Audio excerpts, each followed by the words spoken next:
The Kurds have had a long history of suffering and betrayal. Saddam Hussein murdered hundreds of thousands of Kurds during his reign. But after a no-fly zone was created in 2005, northern Iraq, known as Kurdistan, began to breathe new life. They invested wisely and have a booming economy.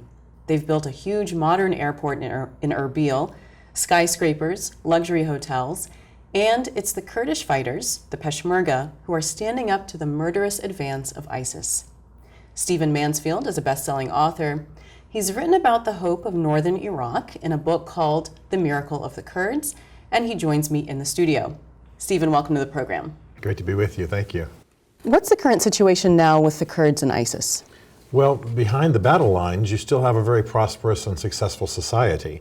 But I tend to say that this is sort of the Kurdish American Revolution in a sense. They were a people heading towards independence. They were a people who were thriving because of their investment law and the wise way they'd use their petroleum funds, and then came the battle with ISIS. So you have a very prosperous Iraqi Kurdistan, then you have a kind of a no man's land, and then you have the battlefield, which as we all know is horrible, where ISIS is selling women for $10 on the streets and things of that nature. So the Kurds themselves, despite their battles, have remained relatively strong and still prosperous. Can they defeat ISIS?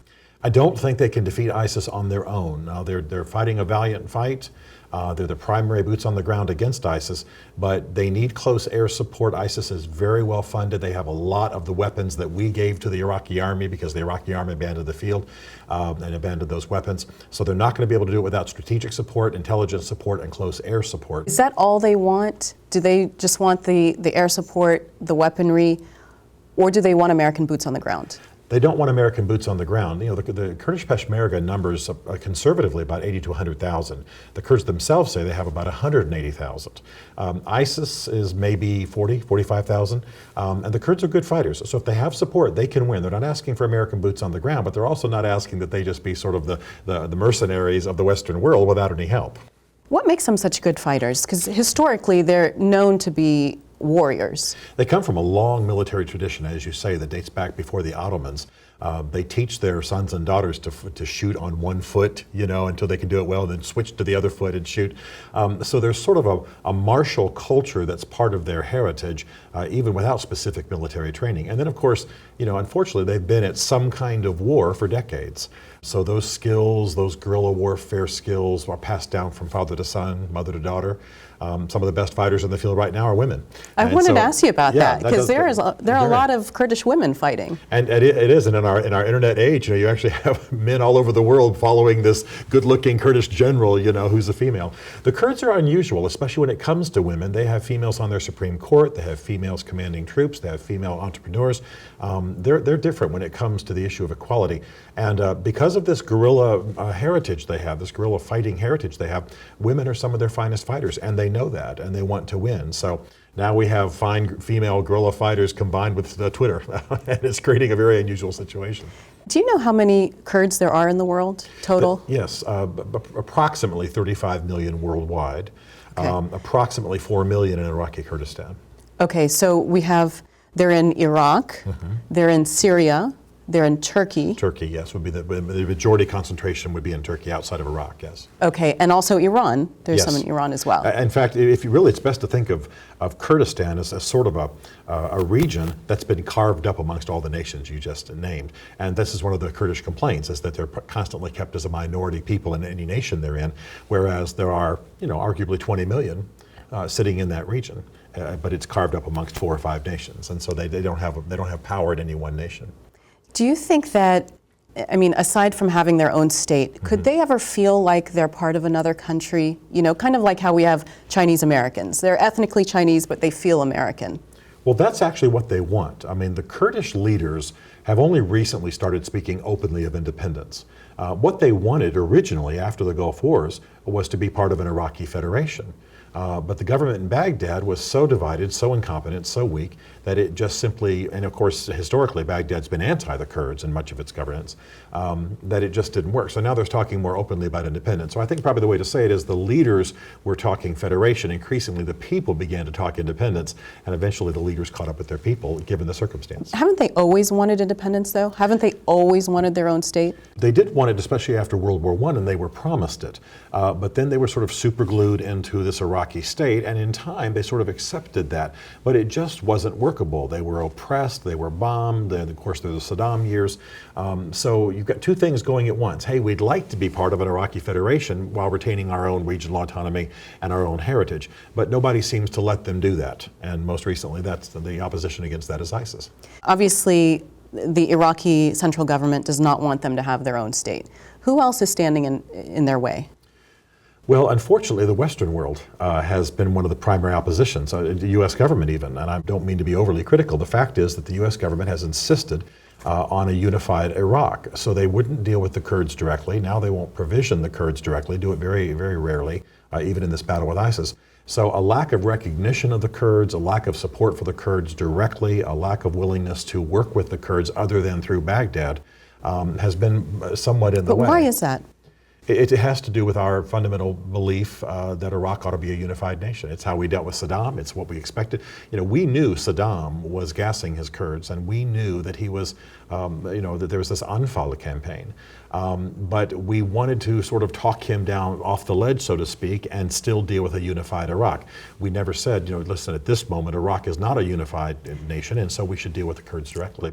The Kurds in northern Iraq are about to change their status from semi-autonomous to autonomous. The Israelis wouldn't mind seeing that. Vice President Biden, as has been well documented, put that idea out in 2006 and 2008. What's wrong with letting the Kurds break away and form their own nation? Well, Mike, we've seen those reports that you're referring to of the increased interest among the Kurds for some autonomy, or at least a referendum that would allow them to vote for their autonomy. The fact is that we continue to believe that Iraq is stronger if it's united. And that's why the United States continues to support an Iraq that is democratic, pluralistic, and unified. And we're going to continue to urge all parties in Iraq to continue working together toward that objective. The best way for Iraq to confront the threat that's posed by ISIL is to unify the country in the face of that existential threat. And we think that's in the best interests of all the citizens of Iraq. But what's incumbent upon Iraq's political leaders is for them to come together, to put aside sectarian divisions, and focus on the best interests of the country. And we're hopeful that Kurdish leaders will play a similarly constructive role in making that happen, in the same way that we're appealing to the national interest of Sunni and Shia leaders to do the same thing. Kurds in a position, though, both militarily and economically, to be far more stable now than what we're seeing from the government in Baghdad? Again, it is our position that's in the best interest of all of the citizens of Iraq for that country to come together to confront that threat. That includes Kurds, Sunni, and Shia. I'm not surprised to hear that there may be some speculation or some analysis from different quarters who might suggest that one group might be better off standing on its own. But it's the policy of this administration and this country that Iraq will better weather the threat that's posed by ISIL if that country unifies around the goal of defending that country against the threat that's posed by ISIL. Are we worried that if we support Kurdish independence, then, well, the Sunnis and the Shias can't live together either, so maybe they should have their own state?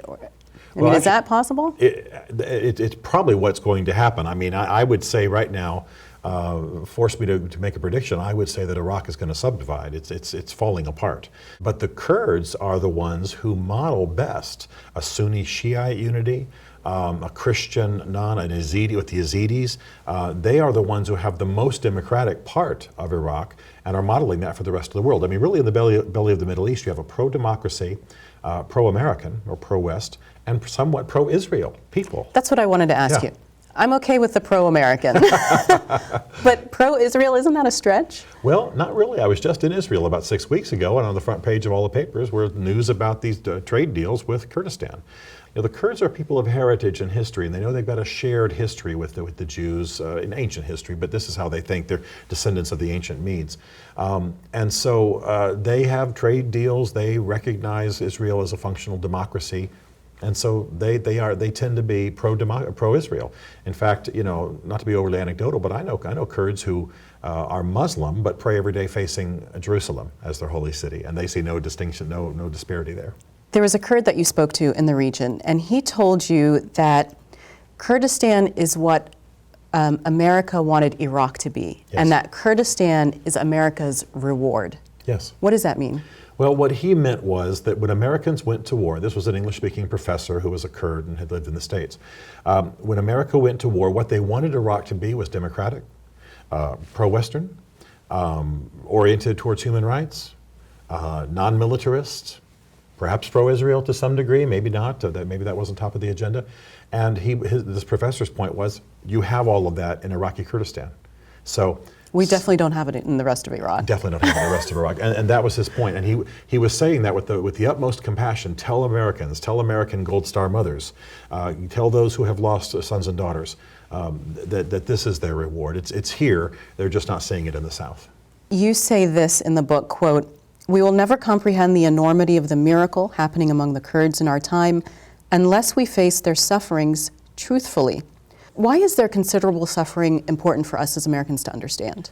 For a number of reasons. First of all, they have accomplished amazing things, and they may very well be one of the world's new nations. But just as recently as the early 90s, 4,000 of their villages had been destroyed. Saddam had killed nearly 1 million of them in his Anfal and other campaigns.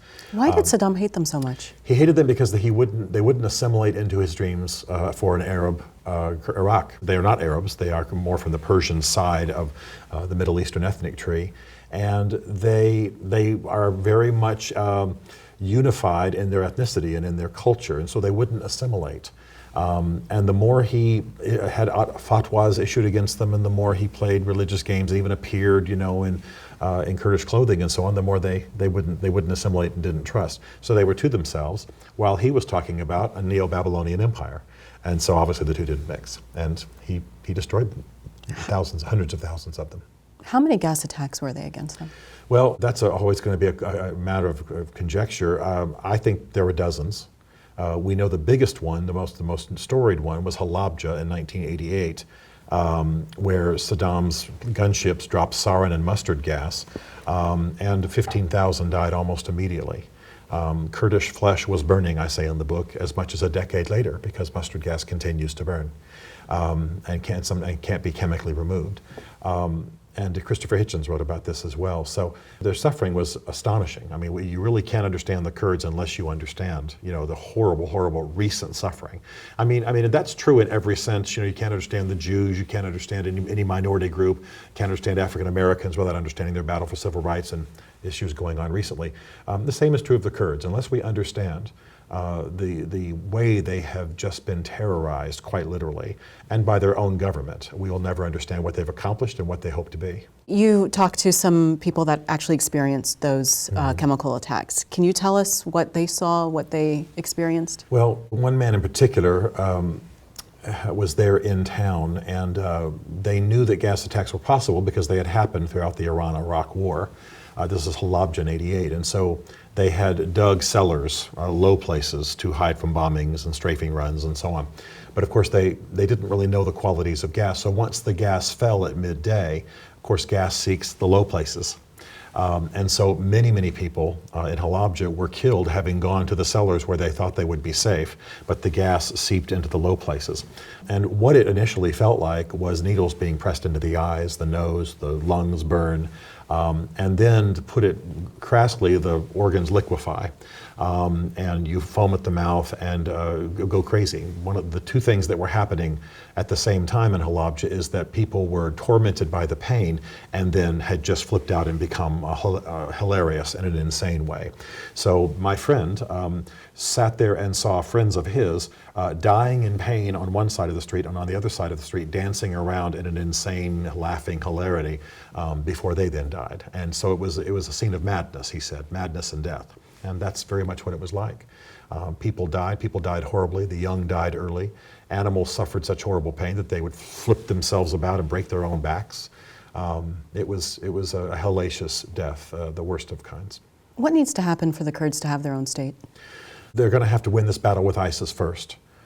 then we need to continue to support them as an independent people. Even if there's an Iraqi republic that survives, and that's the hope of most people, Kurdistan needs to be dealt with independently. We need to trade with them directly. We need to work with them. We need to encourage Western investment in their economy.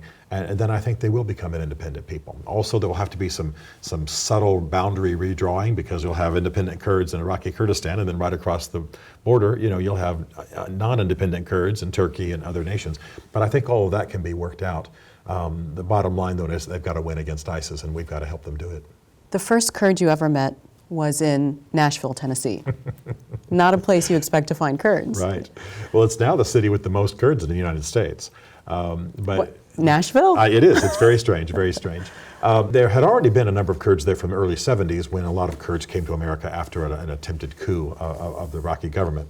But when Saddam arose, the Kurds began to come to Nashville, partially because they had family and partially because they chose that as a site that the U.S. government could remove them to. So now we've got about 15,000 Kurds, more than any other U.S. city. And I was just there helping. I wasn't doing anything, I wasn't on the lead of anything, but I began to meet Kurds, and I had written some books, and I began to listen to their stories, and they really captured me. And then they talked me into going to Kurdistan. That's how persuasive they can be. And so I made maybe a dozen trips to Kurdistan over the following years. The majority of Kurds are Muslim. Yes. How is Islam practiced there? Well, it's a moderate form of Islam for the most part. Now, you'll have your rural areas where you'll have the occasional honor killing, or you'll have the, a bit more strident approach. But in the cities and the majority of Iraqi Kurdistan, you have a very moderate approach. Again, or you wouldn't have women leading troops. You wouldn't have women on the Supreme Court. You wouldn't have, there's a Christian department in the Kurdish regional government in Iraqi Kurdistan. There's an Yazidi department, literally an administrative department for helping to manage Yazidi affairs. So they're very moderate. You can just tell by those facts. And a lot of this has come about because of the way they feel like they've been treated by their Islamic brothers. So I did an interview with the senior mullah in Kurdistan, and he said, I'm a Kurd first and a Muslim second. Now, that's heresy throughout most of the Muslim world, but that's the way he spoke. And when I asked him the reason why, he said, because I know that my Islamic brothers have mistreated my people. So this was a mullah speaking, and I was in his office when he said it. And so there's a different perspective on Islam. They want to be Muslim. They are not apologizing for their faith, but they do believe they've suffered from the abuse of their faith. They definitely don't want to be Arab. They don't want to be Arab. They want to be their own type. Increasingly, you find the young talking about Islam as a process of Arabization. And so what the young are doing, when I sit with them late at night at the tea houses, they're wanting to peel Islam off of Arabization, which will be a neat trick. And I don't mean that insultingly. I wish them well, but because it's so intertwined, as you know. I mean, and so I'm intrigued that they are eager to continue to embrace their faith and their path to God, but they're suspicious of the Arab influence within Islam, which of course pretty much permeates it. You have a Kurdish friend named Yusuf Mati Elkas. Yes. I'm not sure I pronounced that right. That's right. Tell us about him. Yusuf Mati Elkas is an Arab. He was born in Baghdad, actually in Nineveh. His people came from Nineveh. And he was sort of a Christian missionary in that part of the world, which is unusual.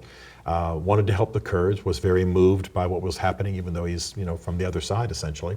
And he set up in Erbil, in Duhok first and then in Erbil, and just helped the Kurds as he could. People from Europe began to provide food, truckloads of food and so on. And so they opened up a kind of a care center. And over time he realized that one of the greatest needs would be a school. So he now runs almost a 5,000 student English-speaking classical school spread over a number of the Iraqi Kurdish cities. And his students come from the leadership class for the most part. So he is. This is a Christian school. It's a Christian school. Now, I'll have to say, because religious issues are a bit more moderate when it comes to Kurdistan, he's not pushing heavily Christian issues. You really read the Western canon.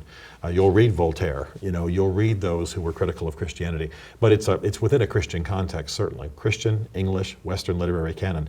And so he feels like he's training up the leaders of the next generation. And the Kurdish leadership welcomes him and helps him. Let me ask you about the PKK, because they're a Kurdish organization and they're considered a terrorist organization by the United States. Yes. The PKK really arose, it's sort of the Marxist guerrilla group that arose in opposition to Turkish oppression.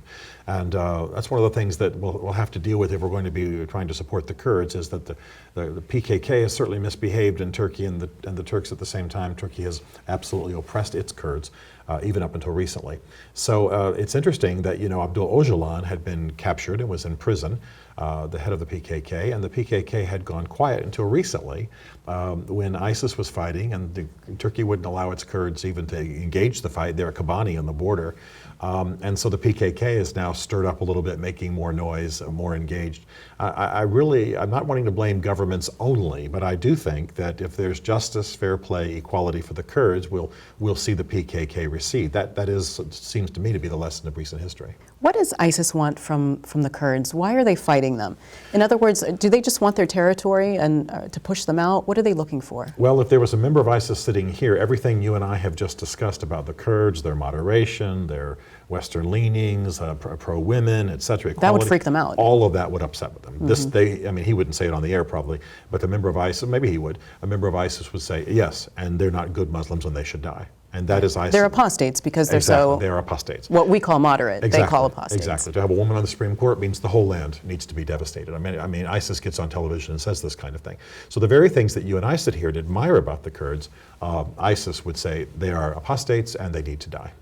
And they've said that repeatedly. If you speak Arabic, if you speak Kurmanji, Badnani, Sorani, you can go on YouTube and hear these very declarations from ISIS. Stephen, how are Kurds doing in America?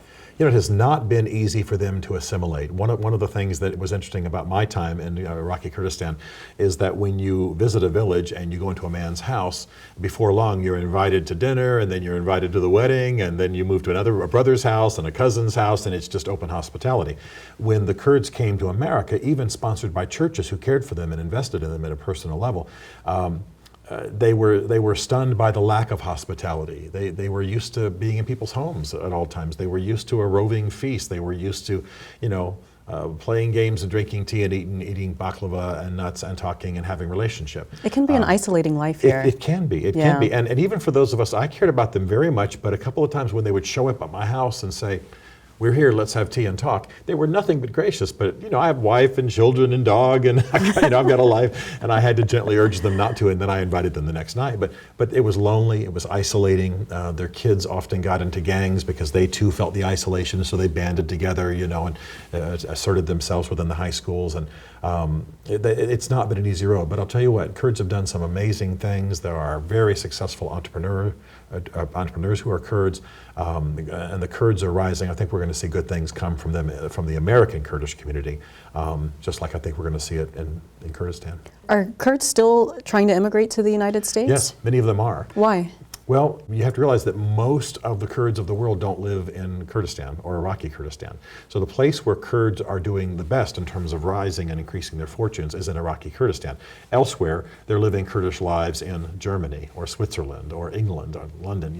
They're not feeling, they don't feel part of that society. And you have to realize too that in most of the Western world, there's a bit of an anti-Muslim thing happening. There's a turning against the Middle Easterners because of everything from terrorism to just inherent racism. And the Kurds feel the brunt of that, and they feel it less in the United States. How are they treated in Turkey? It's interesting. You can't really tell a Kurd just by looking at him. So many Kurds just sort of assimilate and they do just fine. But if a Kurd is identified as a Kurd, especially in the southeast, there's likely to be repercussions, there's likely to be bigotry, racism. In some cases, they don't get served in stores that are run by Turks. But it's not institutionalized. It's less institutionalized. I mean, just a few weeks ago, the Turks were bombing their own Kurds, but had refused to engage against ISIS. So there's still those tensions. There's still this sense that the internal Kurds are our enemies, and we don't really have to worry about anybody outside yet. So those tensions are still there. What about in Syria? How did they get along with the Assad regime? They wanted to live in a peaceful society, so they would cooperate with the government as far as they could. But when things began to implode, the Kurds were no friend of the Assad family. The Assad family had never been good friends of theirs. And so many of the successful militias fighting against the other militias and resisting the government were Kurdish. And of But did Assad persecute them? He did during certain seasons, yes. Whenever a Kurd, whenever a Kurdish community would not line up with government wishes, they were persecuted. And of course, the Kurds are quick to do that. They'll look at me and say, we're just not going to assimilate fully into a nation to the extent that we lose our Kurdishness. What do the Kurdish people, whether they're in the region or here in the United States, what do they want us, the American public, to know about them or to do for them? They want us to know that they are with us. They feel, I'm going to use an insulting phrase here. They feel like Americans look at all Middle Easterners as just ragheads on an equal scale. They've actually used that word with me because they know it's our insulting term for people in the Middle East. They don't believe we know enough history to distinguish them, to know that they're not Arabs, to know that they're not the oppressors, to know that there aren't Kurdish terrorists running around the cities of America. And they want us to know that time and again, when our presidents have asked them to step up, they have. When George H.W. Bush, a little clumsily after the Gulf War, said, well, the Iraqi people are going to have to take out Saddam Hussein, the Kurds arose en masse to do exactly that because, in a sense, I don't mean to be insulting, but Father George had said do it. And they're a covenant-oriented people. They're a people of friendship. They're a people of relationship. And then they got hammered for doing that. They got absolutely hammered and ended up, almost 1 million of them going up into the mountains to escape oppression and gas. So all of that to say that what the Kurds want is for Americans to be their friends in more than just a neighborhood relational way. Support them, back them, stand with them, trade with them, recognize them as distinct from the others, and give them a place among the nations of the world. Stephen, what does the future hold for the Kurds? My Kurdish friends would say, inshallah, it's in the hands of God. But and I wouldn't presume, but I would say that probably in my lifetime we'll see an independent Kurdistan one way or the other. I think that's where it's going, and quite frankly, I hope that's where it's going. And I think the world will benefit from it. The book is called The Miracle of the Kurds. Stephen Mansfield, thank you so much for being on the program. Great to be with you. Thank you. This has been the Mimi Gerges Show. Thanks for watching. Until next time, I'll see you then.